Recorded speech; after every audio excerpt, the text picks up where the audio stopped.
নমস্কার। আসন্ন শ্রাবণ মাসে মনস্কামনা পূর্ণের জন্য অব্যর্থ টোটকা।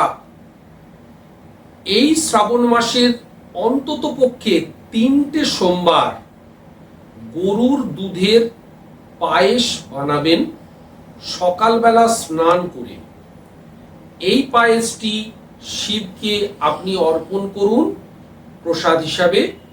তার সাথে অবশ্যই কেশর দুধ মিশ্রণ করে শিবলিঙ্গকে অভিষেক করুন এবং 8 বার অথবা 108 বার অথবা 1008 বার ওম নমঃ শিবায় জপ করুন।